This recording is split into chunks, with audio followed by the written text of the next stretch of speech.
En direct de chez vous, Jean-Michel Lamazerolle, RCF Charente. Bonjour à toutes et à tous, bienvenue dans En direct de chez vous. En direct de chez vous, aujourd'hui dans un très joli endroit en Charente, près de la Charente-Limousine, c'est Cellefroint. Nous sommes presque au cœur de Cellefroint, vous connaissez sans doute Cellefroint. Si vous ne le connaissez pas, venez à Cellefroint, il y a une lanterne des morts du XIIe siècle dans le cimetière absolument incroyable, une église cistercienne qui a été restaurée, qui est un bijou aussi de l'art cistercien en Charente, mais à côté, juste à côté de la lanterne des morts, pratiquement, et du cimetière, il y a un ensemble de maisons. Et dans cet ensemble de maisons, eh bien, il y a une perle incroyable. On a reçu, certains et certaines d'entre vous connaissent bien sûr cette famille, vous allez voir, on va y venir. On a reçu un mail à la radio de ces personnes.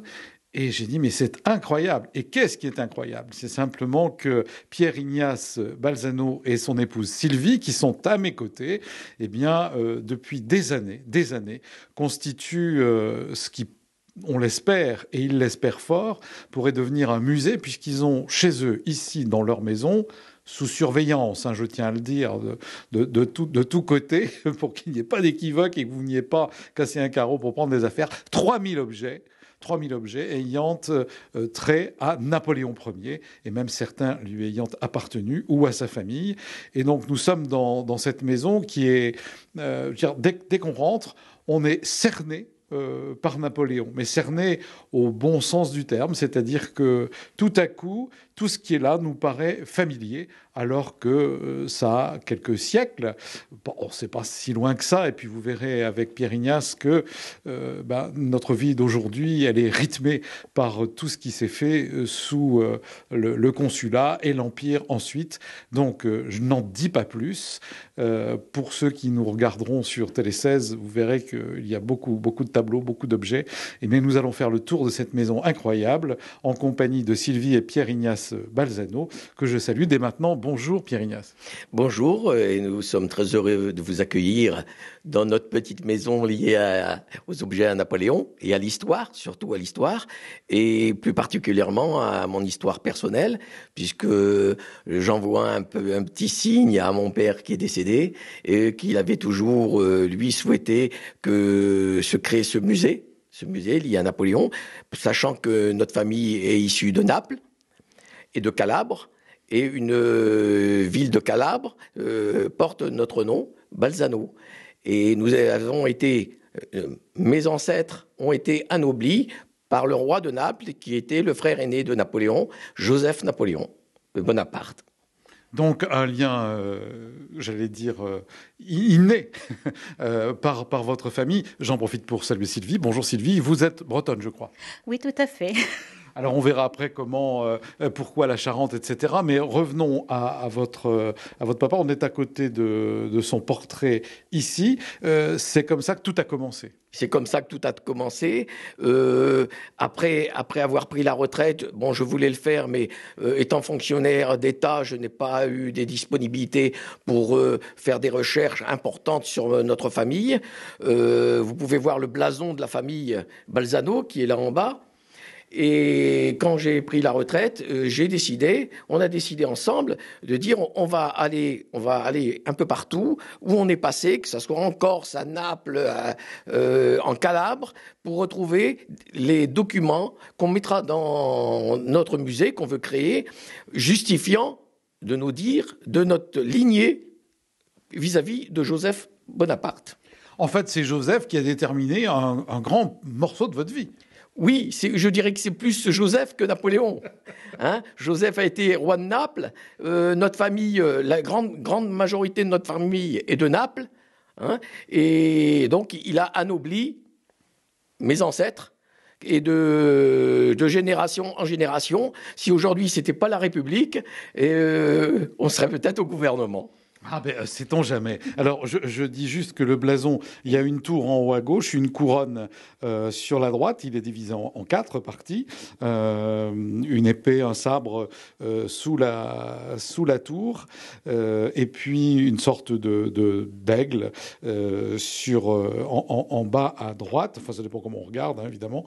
C'est sur fond d'azur, enfin fond bleu ou fond blanc, et c'est soit blanc ou soit bleu. Voilà, ça c'était pour le blason. Et alors, comment arrive-t-on, pour les gens qui nous écoutent en Charente, à Cellefroid? Alors, voilà, Cellefroid, on a étudié avec Sylvie la possibilité de se déplacer. Parce qu'on pouvait rester en Corse, je veux dire, on va être en Corse. Le problème aujourd'hui, la Corse, c'est les transports. Malheureusement, il y a beaucoup de grèves. C'est loin. Pour traverser, il y a 12 heures de bateau. Quand vous faites des enchères où vous devez vous déplacer pour acheter des objets liés à Napoléon dans un autre pays, en Belgique, on a été en Belgique, on a été en Tchécoslovaquie, on va en Angleterre, on va partout. On a trouvé la solution, c'était cette petite maison à Cellefroid nous permettait de nous diriger un peu partout. Voilà pourquoi notre venue à Cellefroid. Alors, on avait rencontré la chambre de commerce d'Angoulême et d'industrie d'Angoulême parce que au départ, on s'était dit on va établir un musée ici et pas en Corse, parce que même si on a été expatrié en Corse, ma famille a été expatriée en Corse d'Italie, pour l'instant, la Corse, je trouve pas une stabilité politique intéressante pour mettre un musée de Napoléon. Donc j'ai dit pourquoi pas la Charente. Le problème, c'est que la Charente, on trouve pas le lieu adéquat. Alors j'invite, s'il y a des mairies qui veulent faire un pas vers nous, je les invite à prendre contact avec vous pour se rapprocher de nous. Ensuite, on est parti de l'île d'Elbe pour faire la route Napoléon que personne connaît, jusqu'à Grenoble. Et là, on a rencontré des élus de la mairie de Corps et de la mairie de Lafray, qui est le lieu de la rencontre des troupes de Louis XVIII avec Napoléon, où il a repris le pouvoir. Et là, on est en pourparlers, c'est pas finalisé, mais on est en pourparlers pour essayer de mettre le musée de Napoléon dans une des deux communes en question. On aimerait bien que ça se fasse sur Lafray, parce que c'est vraiment le lieu où Napoléon a rencontré les troupes de Louis XVIII. Maintenant, si par votre intermédiaire, votre radio, votre télévision, il y a la Charente qui vient vers nous, on est ouvert à tout le monde. Et puis, on veut ce musée pour que les générations futures sachent qu'on vit encore sur les fondements de Napoléon. Hein, parce que j'ai rencontré un footballeur dernièrement qui a eu la Légion d'honneur. Il a fallu que je lui apprenne que c'était Napoléon qui avait créé la Légion d'honneur. Pour les ordures ménagères, que c'était Napoléon qui avait voulu mettre en place les ordures ménagères. Cette personne qui est très instruite ne savait même pas que les poubelles, nominément, les poubelles, ça vient du préfet poubelle. Personne ne sait. Alors, je trouve qu'on fait faire des études. Alors, nous, on doit être de la même génération. On fait faire des études à des jeunes. Et puis, ils en connaissent moins que nous, qu'on n'a pas fait les études qu'ils ont fait. Donc, c'est ce qui est un peu regrettable. D'accord. Et puis, tout le code civil, etc. Voilà. Alors, moi, j'en reviens à la famille. On a bien noté que vous cherchez un endroit. Et si la Charente pouvait se positionner, c'est-à-dire que ceux qui vont vous accueillir dans un endroit ou l'autre, vous allez leur léguer tout ce qu'il y a ici. On va faire le tour. Alors, tout à fait. L'endroit où va être mis en place le musée, à notre décès, on va léguer à la commune qui va nous accueillir la totalité de la collection. Alors, il y en a pour... il y a beaucoup d'argent. Beaucoup d'argent, et puis beaucoup de symboles et beaucoup d'histoires. Alors, Sylvie, vous avez rencontré votre mari où et comment vous avez adhéré à cette famille, à ce projet? Vous rentrez, comment dire, c'est dans les ordres napoléoniens. En fait, on s'est rencontrés au restaurant parce qu'il a ouvert un restaurant pour le fils. Et ensuite, il a voulu réaliser en fait ce rêve par hommage à son papa. Moi, je fais beaucoup en fait de recherches sur les objets, l'histoire des objets, la restauration des objets, c'est-à-dire peinture, tissu, ou autres. Les rideaux qui sont faits. Oui. Également. Alors ça veut dire toute la partie administrative, recherche et puis restauration. Tout à fait. Bien, écoutez, alors... Et ce qu'on avait fait, je voudrais faire une parenthèse pour la Charente, par rapport à la Charente. On avait privilégié la Charente pour mettre le musée. On a même créé une association Mémoire Histoire de Napoléon Ier qui est déclarée à Conflans et qui est prêt. Ça sera l'association qui va servir pour le musée et pour accueillir les établissements scolaires. On l'a compris, tout est prêt. Alors, Pierre Ignace, quelle est la première pièce que vous avez achetée ? Comment vous êtes dit, allez hop, je me lance, et puis je commence, comme tous les collectionneurs, par acheter une pièce ? Il y avait une pièce que je voulais. J'étais à Paris, je travaillais à Paris, et je voyais toujours cette pièce qui passait en télévision, dans les informations bonapartistes et tout, et c'est le masque mortuaire de Napoléon. Donc il est là sous cloche, voilà. Sous vitrine, il est devant nous, voilà, avec une photo au-dessus. Et ça a été, pour moi, c'était important de voir Napoléon. Il est parti, mais j'avais besoin de le voir de visu. Donc c'est la première pièce que j'estimais de voir dans mon musée. Et j'ai visité des musées, et beaucoup de musées n'ont pas le masque mortuaire de Napoléon et refusent de le mettre. Et c'est ce qui est regrettable. Alors, on est parti de cette première pièce, mais moi, pour nos auditrices et nos auditeurs, je voudrais décrire un petit peu quand on rentre chez vous. Alors, on est mais vraiment entouré, enserré d'objets, de tableaux, le masque mortuaire qui est là sur le côté, un grand bureau, tout est style empire, évidemment, hein, et beaucoup de statues en bronze et autres. On est vraiment, je ne sais pas comment vous décrire les choses. J'espère que vous pourrez ouvrir votre musée un jour, parce que ça mérite. Tout est en excellent état. Sylvie en a restauré en partie. Et alors, ça part des petits soldats de plomb ou des figurines, etc., qui sont là, aux livres, aux tableaux, beaucoup de tableaux, beaucoup de sculptures, un testament, des pièces uniques. Oui, des pièces uniques. Vous voyez les légions d'honneur ici qui sont sous verre. La belle poule que j'ai fait faire pour donner la suite du décès de Napoléon qui partait de Sainte-Hélène à venir en France. Donc il est venu sur la Belle Poule. Quand je parlais de la Belle Poule, personne ne connaissait, donc je l'ai fait faire en maquette. Donc un bateau, hein, pour ceux qui vous entendent parler de la Belle Poule. La Belle Poule, oui. Oui. Pas de confusion. Voilà, c'est ça. Et petit à petit, ça a été les lustres. Ça a été tous les objets que vous pouvez voir, qui sont d'époque, comme cette petite pendule. Vous avez les seaux, le sceau de Napoléon. Donc les cachets pour la cire. Oui, que je vous présente, ou exceptionnel, celui-ci, avec l'effigie de Napoléon. Et on fait toutes les salles de vente. On passe notre temps sur les salles de vente à essayer de rechercher des objets exceptionnels. Là, vous avez derrière vous, dans la vitrine, vous avez le bicorne de Napoléon, mais vous avez également le bâton de maréchal qui a été donné au maréchal Davout par Napoléon Ier. Et vous avez un document à côté qui l'atteste, et c'est la famille Davout qui nous a signé ce document, le livret qui est à côté. Alors, y a-t-il des choses qu'a porté Napoléon Ier et qui seraient ici ? Alors, moi, je ne suis pas historien. Hein. Je ne raconte pas des choses qui ne sont pas. Vous dire s'il les a portées, j'aimerais bien. Il y a beaucoup de choses qui sont certifiées exactes par des commissaires-priseurs. D'ailleurs, on garde les documents dans un coffre.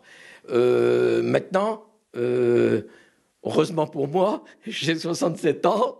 Je ne sais pas s'il les a portés ou pas. Tout ce que je sais, c'est que la bague qui est là a été offerte par Joseph à mes ancêtres. Elle est donnée à tous les hommes de la famille.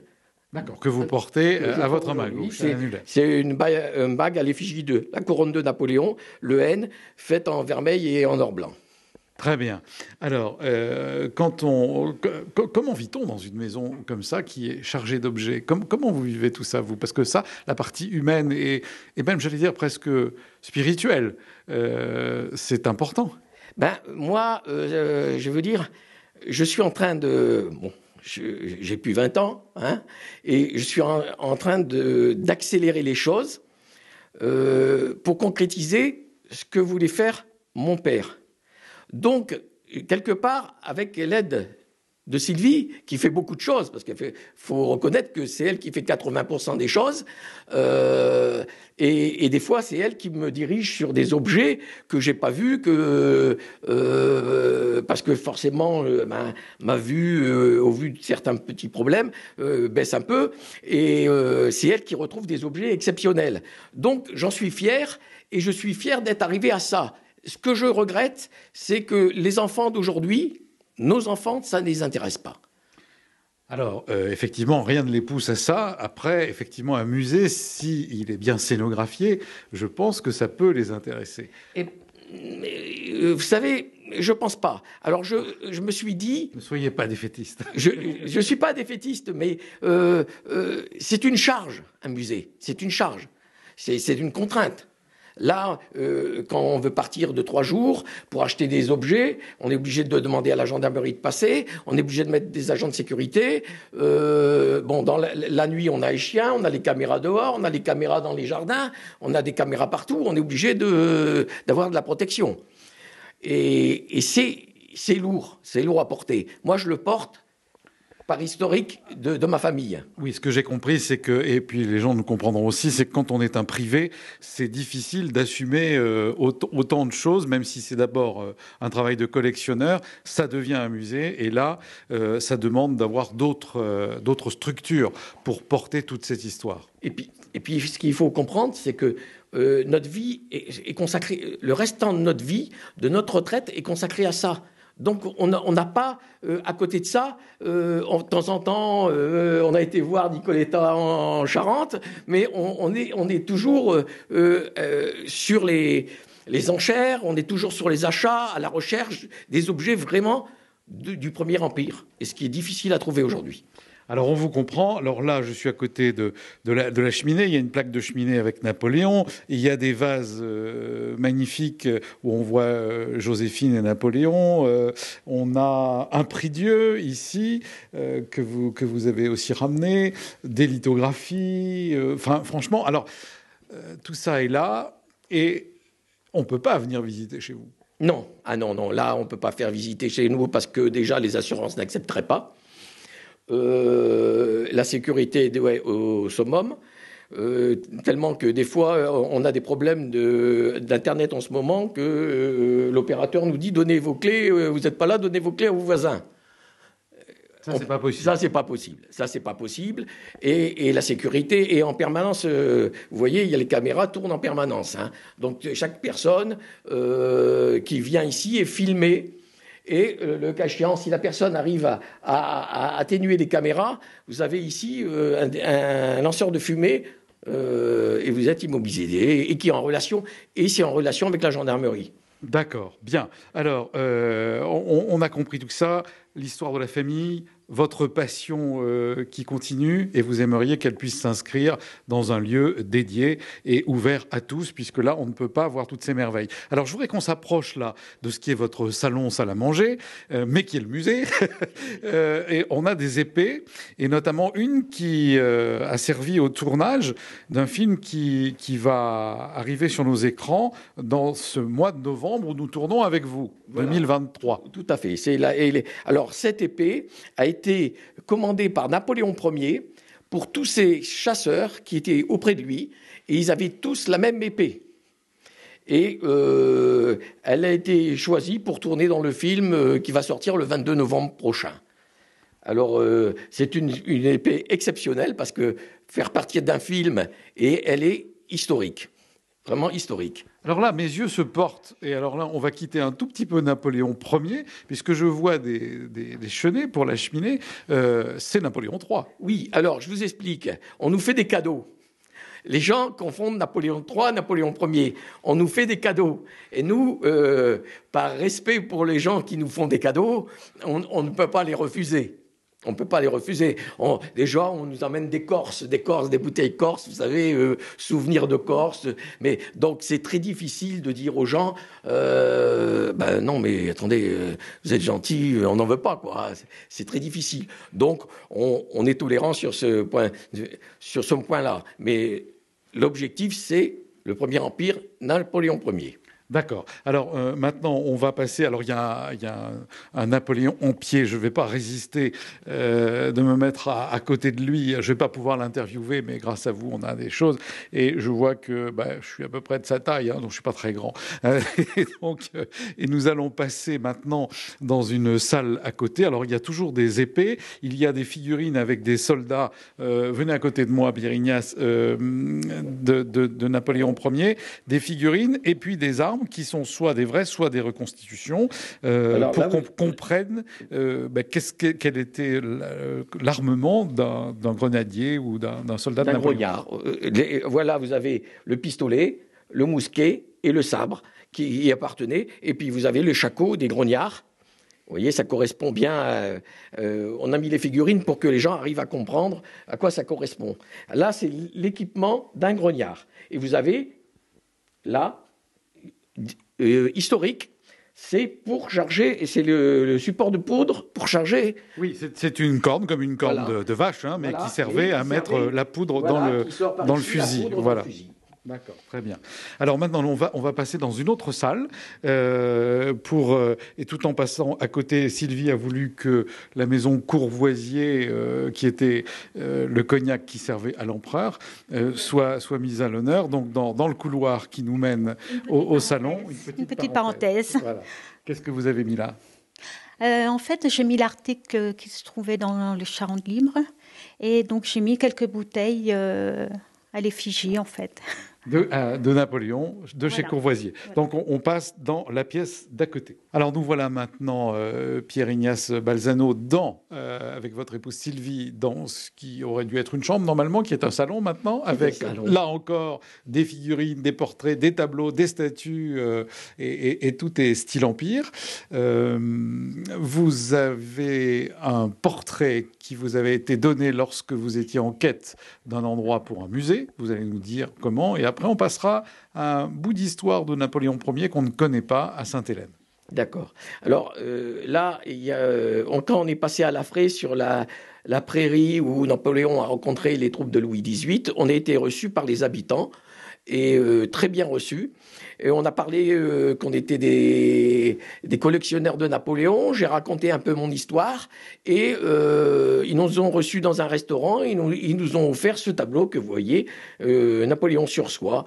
Et je voudrais remercier ces habitants parce que c'était vraiment des gens formidables. Et noir et blanc, évidemment. Il avait quel âge là ? C'est à quel moment ? Oh là, il avait, disons, 45 ans, 50 ans, parce que c'est-à-dire que c'est difficile de donner un âge, parce que quand on a vu Napoléon sur certaines photos à Laffrey, on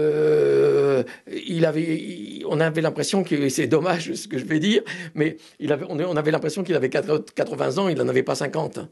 Oui, mais enfin, il avait été un peu malmené quand même. Oui, il a été malmené, il a eu des problèmes. Alors, justement, puisqu'on parle de malmené, après les 100 jours, il est de nouveau capturé, et cette fois, les Anglais l'envoient sur une autre île. Il est trahi par les Anglais, et il a été envoyé à Sainte-Hélène. Voilà. Et donc là, il est à Sainte-Hélène, et quelqu'un le suit, qui n'est pas son épouse. Qui n'est pas son épouse. Vous allez nous dire ce qui se passe. Et ce que je fais une parenthèse, c'est que j'en veux un peu historiquement à Joseph, qui était l'homme le plus riche de la famille bonapartiste, qui s'est exilé, il faut savoir, aux États-Unis, quand son frère a été arrêté, et il était en capacité financière de lever une armée pour libérer son frère de Sainte-Hélène. Il l'a pas fait, ça c'est la parenthèse. Ensuite, personne venait, il avait une petite garde autour de lui à Sainte-Hélène, et dont la comtesse Walensky, qui était très proche de Napoléon. Et on dit toujours que c'est son amour sacrifié parce qu'elle était mariée et il ne pouvait pas l'épouser. Mais il lui a donné un fils. Et ce fils s'appelait Napoléon, et il est mort pendant la guerre 14-18. Il était militaire, il est mort pendant la guerre 14-18, et c'est vraiment l'oublié. Et son cœur est enterré au Père-Lachaise et son corps est enterré en Pologne, dans sa ville natale. D'accord. Et le fils disparu pendant la guerre. Et le fils disparu pendant la guerre. Et ça, on n'en parle jamais. Et personne n'en parle, aucun musée ne fait état de ça. Bien, alors là encore, on a, et on va peut-être terminer là-dessus, je vois une page du journal L'Illustration, journal universel. Voilà. Et c'est quoi? C'est le retour des cendres de Napoléon. Napoléon, quand il a quitté le Normandie, puisque la Belle Poule l'a emmené, mais il a fallu qu'il soit transféré dans un bateau qui puisse approcher le port. Donc après, il a été... c'est l'article du journal du transport du corps de Napoléon. Vous avez ça. Et ce que vous avez aussi ici, ce que je vous disais tout à l'heure, c'est le couronnement de Napoléon, où vous voyez apparaître, bon, c'est un peu loin, mais vous voyez apparaître toute la famille, dont la mère de Napoléon, alors qu'elle était absente. Et ça, moi, je conteste un peu ça. Je suis un peu le vilain canard qui conteste... Mais Pierre Ignace, vous êtes un puriste et vous voudriez que tout soit vrai. Or, on l'a souvent dit, même dans les tableaux, on le représente sur un cheval se cabrant par David, et en fait, il était sur un âne. Sur un âne, voilà. Ouais. Et il avait l'air très fatigué. Donc, c'est ce qu'on appelle la communication, entre guillemets, déjà à l'époque. Donc, moi, on termine l'émission. On a passé un très, très bon moment parce qu'on pourrait vous écouter des heures. Sylvie est discrète à côté, elle aussi, elle écoute et elle nous donne aussi des informations. Et vous êtes un couple incroyable, dans un endroit incroyable et qui mérite d'éclater ailleurs. Donc, on va dire à nos auditrices et à nos auditeurs que s'ils ont une idée pour vous trouver un lieu, il faut combien de mètres carrés en gros? Enfin, c'est un peu idiot ce que je dis, parce que ça dépend de la scénographie. Ça va dépendre. Là, sur Corps, sur l'hôtel qu'on a trouvé à Corps, qui n'a rien n'est fait pour l'instant, parce qu'il y a beaucoup de travaux, il y a 800 000 euros de travaux, c'est sur 8 étages. Ah oui, d'accord. Non, nous, il faudrait au moins 300 mètres carrés. D'accord, voilà. Mais comme ça permet de situer, de voir, et pour que tous ces objets puissent être à la vue, sortir des cartons, parce que vous avez aussi beaucoup de réserves. Voilà, on a de la réserve qu'on ne peut pas, vous voyez, commencer, on ne peut pas, bientôt, c'est nous qui allons nous installer dehors. C'est ce que je vois. Écoutez, on a passé un bon moment en votre compagnie, et puis on souhaite, on prendra de vos nouvelles pour savoir où vous en êtes dans ce beau projet, parce que là, vous êtes certes à la retraite, mais il y a encore du chemin, et puis que vous voudriez que ça parte en feu d'artifice, finalement, tout ça, dans un bel endroit. On souhaite que ça aille très vite, parce que, on n'a plus 20 ans. Eh bien, écoutez, merci à toutes et à tous de nous avoir suivis dans Direct de chez vous. Puis moi, je vous dis à la semaine prochaine pour une autre émission et d'autres découvertes. À bientôt.